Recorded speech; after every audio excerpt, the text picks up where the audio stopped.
नमस्ते दोस्तों, आप सबका स्वागत है। मैं हूँ विशाल। आज बेरोज़गार और बेरोज़गारी के मुद्दे पे कुछ लिखने की कोशिश की है। आपको अच्छे लगे तो एक लाइक ज़रूर कर दीजिए। हमारी ख्वाहिशें बारिश की बूंदों की तरह होती है। हमारी ख्वाहिशें बारिश की बूंदों की तरह होती है। हाथ में आती तो है पर हथेली में नहीं थमती है। बिना पंख के आसमान में उड़ना चाहता हूँ। बिना पंख के आसमान में उड़ना चाहता हूँ। अपने हाथों से छूकर आसमान को महसूस करना चाहता हूँ। रुकना नहीं है मुझे, बस आगे ही आगे बढ़ना है मुझे। अपने कद को मैं बहुत ऊंचा उठाना चाहता हूँ। एक शब्द है जो रोज़ मेरे कान में घुसकर मुझे घायल कर रहा है। हर जगह वह शब्द हर किसी को बेकरार कर रहा है। पढ़ाई होने के बाद भी नौकरी ना होना, ये सोचना भी गजब लग रहा है। बेरोज़गारी का सितम है और मैं भी बेरोज़गार हूँ, ऐसा लग रहा है। किसी ने कभी कहीं पे कहा था कि हर साल 2 करोड़ रोज़गार मैं लाऊंगा। किसी ने कभी कहीं पे कहा था कि हर साल मैं 2 करोड़ रोज़गार लाऊंगा। हर किसी उचित व्यक्ति को मैं उसका हक दिलाऊंगा।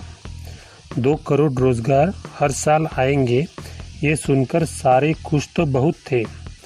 2 करोड़ रोज़गार हर साल आएंगे, ये सुनकर सारे खुश तो बहुत थे। पर 4-5 साल से रोज़गार क्या है ये सब भूल चुके थे। गिने चुने रोज़गार की संधियाँ आ रही थी, उसमें भी भारी मात्रा में धोखाधड़ी हो रही थी। हम भी कोशिश कर रहे हैं अपनी जी जान लगाकर। पढ़ाई भी कर रहे हैं अपनी आँखों को आंसुओं से भिगोकर। बहुत लोग कहते हैं सरकारी नौकरी ही क्यों करनी है। प्राइवेट जॉब भी तो जीवन तरनी है। प्राइवेट जॉब भी क्या सरकारी जॉब की तरह सेफ होता है। प्राइवेट जॉब करने वाला शख्स क्या सरकारी व्यक्ति की तरह बेखौफ होता है। सरकारी क्षेत्र जैसे रेलवे, बैंक, डिफेंस, एडमिनिस्ट्रेशन और भी अलग अलग जगह है, उनमें पहले बहुत रोज़गार की संधियाँ आती थी, पर अब वह रोज़गार कम हो रहे हैं। बड़े बड़े ठेकेदार मजदूरों को लेकर उनकी जगह काम कर रहे हैं। कोरोना काल में जिनके रोज़गार थे वो भी कम हुए हैं। पहले से हम बेरोज़गार थे, आज वो भी बेरोज़गार हुए हैं। जो कल तक प्राइवेट जॉब की बढ़ाई कर रहे थे, आज वो भी सरकारी नौकरी की पढ़ाई कर रहे हैं। और वो कहते हैं आज हम भी तुम्हारी तरह हो रहे हैं।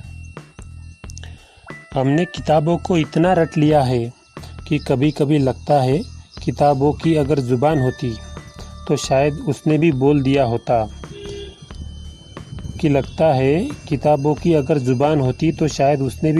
होता कि बस कर पगले, अब रुलाएगा क्या, तू तो मुझे बार बार पढ़ रहा है, कुछ मुझे भी कह दिया होता। तेरी मैं कितनी मदद कर सकता हूँ ये मैं तुझे बताता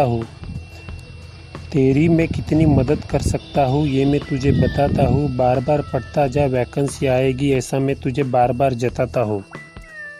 वैकेंसी के नाम पर मैं तुझे सताता हूँ। पता नहीं सरकारें इन बातों पर ध्यान क्यों नहीं देती है।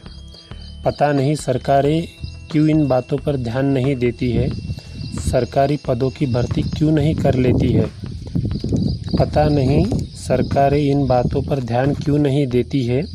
सरकारी पदों की भर्ती क्यों नहीं कर देती है। खाली पदों को उचित व्यक्तियों को क्यों नहीं भर देती है। बेरोज़गारी पहले से ही बहुत थी, क्यों ना इसे कम कर देती है। रोज़गार देकर युवाओं में संतुष्टि आखिर क्यों नहीं भर देती है। मुझे आज लग रहा है ज़्यादा पढ़े लिखे लोग बेरोज़गार हैं। मुझे आज लग रहा है ज़्यादा पढ़े लिखे लोग बेरोज़गार है, कम पढ़े लोग आज मौजदार है। क्या अच्छे दिन आ रहे हैं चपरासी के पद के लिए पीएचडी वाले आवेदन कर रहे हैं। शिक्षा का स्तर रोज़ नीचे जा रहा है। युवाओं का भारत देश और भी बेरोज़गार हो रहा है। अगर आपको ये कविता अच्छी लगे तो प्लीज़ लाइक, शेयर और सब्सक्राइब कर दीजिए। Thank you.